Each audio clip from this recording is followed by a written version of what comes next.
Good morning. Welcome to the Mechanics of Business. I'm Barry Mechanic, and today my guest is Rick Norberg. Rick Norberg from Vertikal6. Once again, thanks so much for being on again. Thank you, Barry, for having me.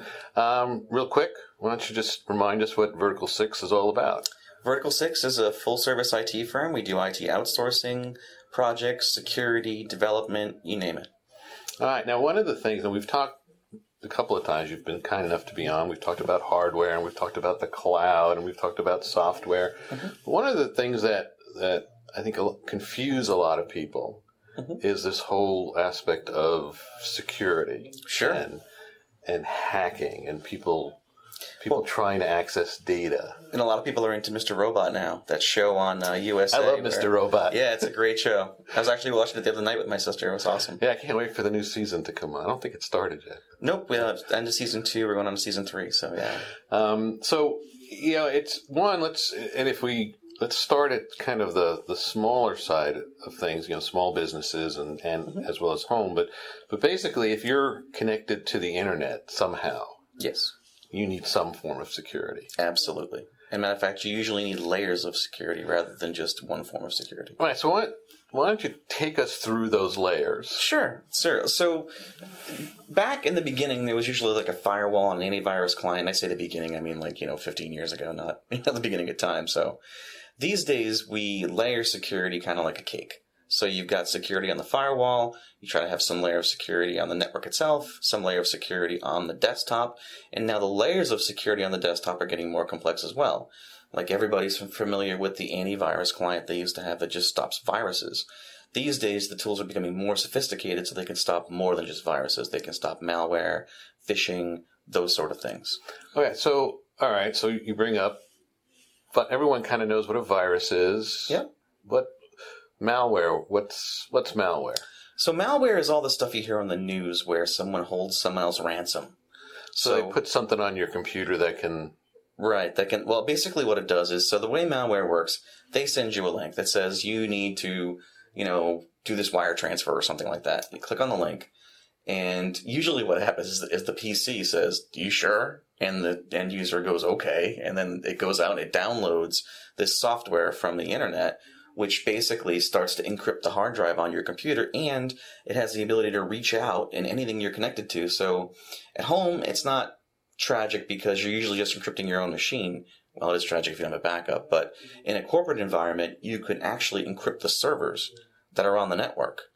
And then what happens is, if you don't have a valid backup of that information, as you've seen in some of these medical profile cases in Texas and stuff, you have to pay the ransom in order to get the key to unlock your data. And phishing. Phishing is just what it sounds like. Someone's phishing for your information. So they will send you a link and say, "Hey, this is American Express. Your card's been compromised. Please put your security code in so we can verify that it's you." And if you don't stop for a second and go, "Well, wait a minute. Why would they just ask me for my security code in an email? That doesn't sound right." Before you know it, you've given up information. And that's we'll come back to that. That's one of the things is when people send you an email asking for information, it's usually not a good sign. No, it is not. I would always verify with the person before you give up the information. A lot of scams where people are stealing money, wire transfers. So this phishing is one element of it. Then there's social engineering, which is a whole different element of it. So what we're seeing now is when people write an email or the way they operate, there's a cadence to the way they do things. Like, I'm sure when you write an email in the morning, you're like, "Hi, Rick, blah, blah, blah, blah." But it sounds like you when you write it. Some of these social engineering people have gotten so good that the cadence sounds like you, the bank account that they want you to wire the information to is only 1 or 2 account numbers off, the header in the message looks like it came from you. I mean, this is a very lucrative game. If you wire transfer $200,000 to one of these people and they can get it out, they're gone. I mean, a lot of Eastern European hacking in this area. There's some in Africa. There's all kinds of stuff going on. All right, so with those, it's kind of really up to the user to be vigilant. But there's other kinds of security where, and this is where we get back to when you're tied to the internet and these layers that you were starting to talk about. So why don't we take it back to say the initial? Now I have and any business that's using a cable company as their access to the internet has a cable modem. Yes. that has a certain amount of security. And then it goes from there to potentially some other device. So Sure. how does all that work? Let's walk through that chain. So when you get an internet connection, if it's a cable modem or a dedicated circuit or something like that, usually the first layer of security that you're putting in place is a firewall. And what a firewall used to be was simply a device that literally did what it sounds like. It would stop inbound traffic from coming in, and it would let your traffic out. And then if you wanted to, you could poke holes in it for various things, like if you had an email server or a web server or those sort of things. Now, the evolution of that over time is what we've come to call a UTM firewall, or a Unified Threat Management Firewall. And that is not only a firewall, but it also stops viruses. It protects your users.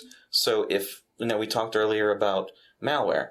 The UTM firewalls, most of them have protection where if it senses you're going to go to a place that it knows there's a threat, it won't let you go. You can also do things like protect your business from loss of productivity. So, for example, some clients have very, very defined task-oriented businesses. They don't want their employees surfing Facebook and Snapchat during the day. They can do it at lunch, but the firewall can actually block all of that information. So these days, UTM firewalls are very sophisticated in what they can do. So that's your first best layer of defense at that layer. And then once you start to go in from there, you've got these tools that I've mentioned, like that sit on servers and PCs that block viruses and malware and phishing and all that other stuff. And then there's this new class of tools, which is called a Security Information Management Platform, or they're called SIEM. And what they basically do is they're looking for threats, and they're looking at logs, and they're looking at hacking threats and informing you of those problems. Well, that's interesting. I didn't realize that you said it's new, so they can actually sense when somebody's poking around? Yeah, so there's always been what we call NOC, or Network Operations Services, which do patching and detect if there's a server down. Now there's this new meaning the last probably 5 years, called SOC, or Security Operations Center. And they run in parallel with the NOC, and what they're looking for is exploits, vulnerabilities, someone hacking into the network, those sort of things. Because the problem with most vulnerabilities and exploits is you don't find out till months and months that it's happened. Look at Yahoo. It was 2 years before they found out. The average time to find out that you've been hacked is 8 months. Wow. As a business, yeah. It's a long time. It is. And especially if you don't know that it's been going on. No, that's for sure. All right, with that, we're going to take our first break. You're listening to The Mechanics of Business with my guest, Rick Norberg from Vertikal6. And we're talking about security of your technical infrastructure, your data, your business, and even your home, and just what that all means, and some of the tools that are out there. So stick around if you want to make sure your data is protected. We'll be right back. Okay, I'm back. My guest is Rick Norberg from Vertikal6, talking about information security, technology security. I guess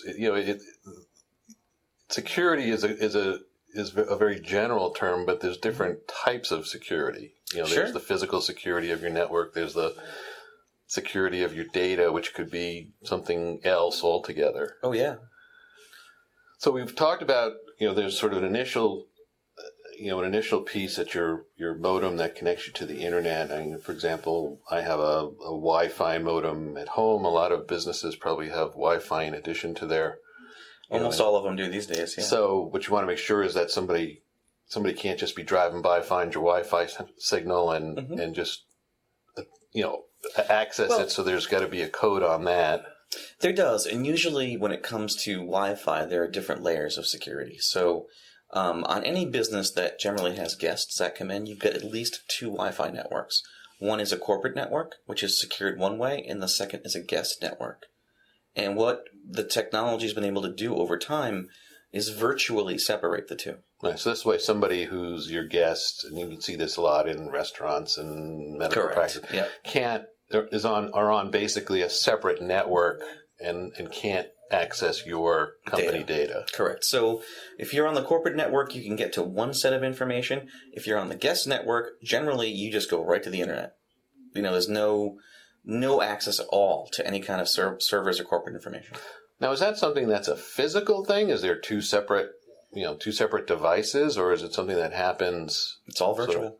It's all software driven. So it's all at the router or the whatever you're using for your Wi-Fi connection. Correct. Over the years, things have really evolved. So, like, you look at restaurants, right? We talked about them for a minute. So they're subject to what we call PCI compliance. And it used to be that in order to be PCI compliant, the corporate network had to be physically separate from the PCI network. The PCI network is the one that has the registers on it, the cash registers, and anything that's going to take credit card information and all that stuff. Nowadays, they're virtually separated with VLANs.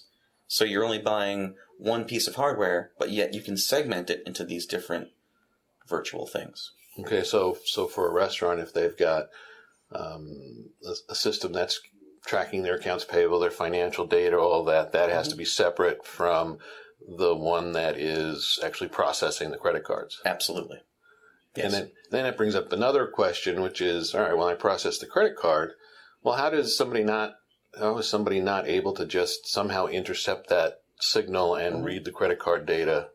Mm-hmm. That's the question, right? So remember back in the day, you put your credit card information, you give your credit card to the cashier, she'd run it and create a carbon copy of your number, right? Then that would go in the trash. And like all someone had to do was go in the trash and get that carbon, there's your number, right? So we've gone from that level of non-security to today, if a modern POS or point of sale system that we have in a customer, from the time that credit card is run or input, the information's encrypted all the way to the processor and then usually back. And the controls in place, so let's say you go into a department store and you buy something. If you want to return it, you need a different level of security to run the credit card and return the item than you do to actually run the initial credit card to buy it. Oh, interesting. And it's all about chain of custody and separation and making sure that the information is as secure as possible. Now, you've probably also noticed the chip cards that are coming out now. Yep. Almost everybody's got one of those. So it used to be that you just slide that magnetic stripe, which is actually 60s technology, versus the chip that we have today. And the Europeans and Canada actually have a system called chip and pin. So you put the chip in, then you have to put your pin number in, like 1072. And in the US, they figured that was too much for the U.S. consumer to handle. Too big a jump. Way too big a jump. So you had to, we went with chip and sign, which, and if you've signed one of those POS terminals, like with yours, it's like, it doesn't look anything like. No, you can't. It's just ridiculous because it's never at the right angle or the pen doesn't read it or. It begs the question why they even have it, but whatever. It is what it is. Yeah, it's more just so that they can claim, show that you were physically there, although the card, the card itself is proof of that. Right, but there still has to be, so it's like a 2-layer security. So if they didn't require the signature, and you just had the card, then if you lost the card, anyone could use it. So we probably should talk about that for a second. So different factors of authentication. So a common thing that we've used for a while now is 2-factor authentication, which is something you have and something you know. And a great example of that is going to the ATM. You have an ATM card, you have a PIN number, you have to put the card in, and then you have to type the PIN number in. So that's 2-factor authentication. And then now we're moving to a 3-factor authentication system, which is you put the card in, you type the number, and then it sends you a text to your phone. And then you have to respond to the text or take the text number and put it in the ATM. Right. So now you have to have your cell phone with you at all times if you want to use your credit card. Correct. Well, we're getting there. We're not there yet, but some of the stuff on Google or like Microsoft Office 365, they're already requiring that kind of stuff. So yeah, I mean, I've got that on a couple of accounts. It's where if I don't remember my password or periodically I've got to revalidate the machine, because that's the other piece, which is some of these services will recognize the machine you're using, and if you try to log on from a different machine, it won't let you. Yep, you better re-authenticate. Yep, they've got a cookie on the machine and track you, and if that cookie isn't there, you have to recreate it. And that's what just is interesting, because one of the things, cookies are always one of those sort of questionable things that I grew up saying, I don't want cookies on my machine because people can track what I'm doing and how I'm doing it, and they can see what I've done. So certain browsers can be set up so that you automatically erase your cookies every time you exit. It's a double-edged sword. Yeah, and then you've got to revalidate every time you come back in. Mm-hmm. Yep, it's where do you mind giving up a little bit of security for convenience? Versus, you definitely don't want to take every cookie that is offered to you because people will track your information. Well, unfortunately, you don't necessarily know. You don't know when someone's putting a cookie on. If you've opened your browser to accept cookies, it's going to accept cookies. Yeah, well, the default settings in the browsers these days, the manufacturers, whether it be Chrome or Internet Explorer or Firefox or Safari, they're pretty good about keeping the default settings to the point where you're not getting too much stuff. But, I mean, even if you're going into your browser settings, you know that there's a gazillion options in there of what you can. And nobody understands, or most users don't understand any of them, so. This is true, and probably most professionals don't understand half of them. So, there's that too. So there needs to be like a handy-dandy card that comes with it that says, or some mechanism where you go to a website and log the website, and I'm sure this exists, I just don't know how to use it, and say it's okay to accept cookies from these people, but not others. Well, there's other sites too. You bring up this, not to digress, but a site like LastPass. So these days with passwords, there's so many sites and so many passwords you have to remember. So they have tools now called LastPass, which what it does is it creates this very long cryptic password, like #*3#, and it will actually remember that for you so that when you go to different websites, it'll insert these very, very complex passwords for you. But then again, if someone hacks into your LastPass account, well, I was going to actually then you're bumming, right? I was going to actually talk about this. Let's take a break and then come back to passwords, because that's one of the banes of my existence. So everybody stick around. You're listening to The Mechanics of Business with my guest, Rick Norberg of Vertikal6, and we're talking about security, whether it's system security, data security, security of your technology. And when we come back, I want to talk about passwords and how do you keep track of them and how do you keep them secure. So if you have the same issue that I do, stick around. We'll be right back. Okay, I'm back. You're listening to The Mechanics of Business. I'm Barry Mechanic. My guest, Rick Norberg of Vertikal6, and we started talking about passwords. And you talked about the software called LastPass. Yeah. LastPass. Correct. Yep. Which will create complicated passwords for you based on something, anyway. Based on a random mathematical algorithm, or it might be a precise one for them, but it would look random to anybody else. And what seems interesting is everybody has something of a slightly different requirement for their passwords, and some places you can put special characters, some you can't, some have to be 8 characters, some have to be 6 characters, some have to be... And what I'm sure most people do, which is something you're not supposed to do, is have the same password for everything. Correct. That is a common problem. However, how do you keep track of all this stuff? I mean, you can have a file on your computer, but then if somebody hacks your computer, they get your passwords. You can have it on a piece of paper, but then that means somebody walking by would have it. Yeah, absolutely. So what does one do? Well, to the point we just talked about, LastPass, you can create one complicated password and then have an algorithm generator do it for you. You can create different passwords for different levels of security. So you can create a complicated password for your banking site or something like that, and then maybe not so sophisticated password for something that's very, mundane, like, I don't know, maybe an email account you just chat with your friends with, and it's not a big deal, So there's a couple different schools of thought. The most important thing that no one does is to change their password on a frequent basis, because it's hard to remember them and you have to memorize them. And then the other thing too is the creation of passwords. You've got to be mindful, like, that all your information's behind that. You don't want to make it like your dog's name with your birth date after it. Because if anyone's trying to steal your information, they're going to use your basic information in order to get that. So, right, like of course, Mr. Robot. That's of course it's also the stuff that is easiest for most people to remember. It's if you come up with a completely random password, how do you got to memorize it, right? Or use a tool to remember it for you. But yeah, it's one of those things where you should be using a complicated password at the very bare minimum. And I'm sure you guys have seen like password with P at $$W0RD, right? So that's like the most simple case of a complex password.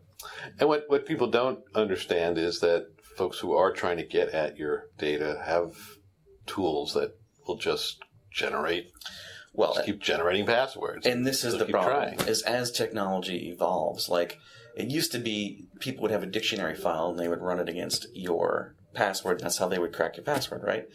These days, computing is so fast and so powerful, like maybe the word corner is in a dictionary as CORNER, but how much more effort is it to figure out that someone might go C0RN3R?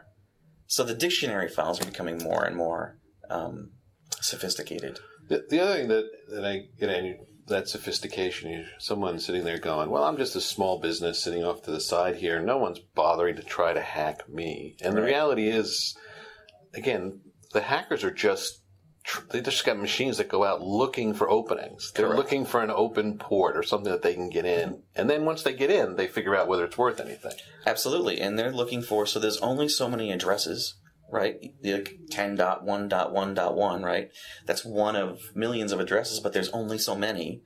And then like anything else, if you're a hacker and you're out, that's what you do for a living, you're going to look for the low-hanging fruit. So it might be a small business that has 7 people because they only have enough resources to maybe do the very bare minimum. We've seen all of these hospitals that have been getting hacked because there's no money in the budget to upgrade the technology. You know, I was recently in a hospital locally, and they had Windows XP on the machines. Windows XP is end of life. But it's one of those things where they hadn't cycled through the budget yet and upgraded the machines. But, you know, that's just running Windows XP at this point is a vulnerability into itself. Interesting. And a lot of small businesses, I'm sure, are in the same situation. But don't think just because you're a small business that no one... Yeah, they may not care about you because they don't even know you. They are just looking. And if they get in and they can find something, great. From their standpoint. Think about it like this. Like, you're just as important as the guy wearing a yellow shirt in the crowd. That's all it is. It's not personal. It's none of that. It's just you happen to be less secure than anyone else that they had come across that day. And if they don't find anything useful, so what? They go on to the next guy. But if they find people's credit card information because you're a retail store, or they find your banking records because you've got that because you're running QuickBooks or you're running something on your system that's not protected. Well, a lot of times they're going to get in there and they're going to plant something, right? Like some type of program or thing that's gathering information, right? That's over time is where they're going to get the information. So you just got to make sure that you're as secure as you can be and be mindful of it. You know, I mean, people go on with their lives, right? I mean, everybody's doing their own thing, whether you're in construction or banking or finance or medical, but you've got to make sure that since technology is evolving so much, you have to stay current and make the minimum investment to keep yourself not being low-hanging fruit. Right. And with that, we're going to take our final break. You're listening to The Mechanics of Business. My guest is Rick Norberg of Vertikal6, who helps companies to figure out the right technology and how to protect their technology and their information. And stick around. We'll be right back. Okay, I'm back with Rick Norberg of Vertikal6. So your closing remark just before the commercial was, to basically businesses and to know what is available and to at least have the basics. Or hire an advisor. I mean, that's our model. Well, I was about to say is most people don't know, and so if they need some help in figuring that out, that's one of the things you guys do. So how could somebody get in touch with you to maybe have you come and talk to them about it and see how you can help? Sure. I mean, you can look us up online. We're at Vertikal6, VERTIKAL, the number 6.com. Or give us a call, 401-825-4401. Yeah, it's, I don't care what size business you are, guys. If you've got computers, you got to protect them. Absolutely. And you got to protect them from the outside. And the only way to do that is to have the correct technology in place that does that. And if you don't know how to do that yourself, then you got to get some help. And in addition to all the things we talked about today, the number one thing that anyone should be doing, regardless of who they are, small business, individual, back up your data. If you don't have anything, online service available, buy a second hard drive, copy your files, do anything basic to protect yourself. And I have a small business. I've got, it's basically my computer but I went out and for, I think $50, I bought a 1 terabyte Yep, hard drive. More data than I'll ever use. Mm-hmm. And they all come with tools on the hard drive to automatically back your stuff up. And I just set the tool up, and I tell it how often I want it to make a backup, and it just backs everything up automatically. And if I ever, and I've done that, especially when I switched computers, computer died, all I had to do was go to my backup drive and just reloaded all the data on from that. And that's the real thing, is your computer could just die. It could just die, and as you move forward, there's online services for consumers to back up their information. We have a product that we offer which not only backs up your information, but allows us to actually run it in the cloud. So if you have a physical failure at your site, you can run it there. There's just a lot of different options out there today as far as what you can do with backups. Right, and it just goes to show you another reason to go talk to Vertikal6. So Vertikal, Vertikal, and then the number 6. Correct. .com. Yeah. All right. Well, Rick, thanks again for being on. I think, again, a lot of good information. Yeah, always a pleasure, Barry. Thank you for having me. And folks, I want to thank you for listening. And if there's a question that you want answered, please send me an email, barry@mechanicsofbusiness.com. And I hope you listen again next week.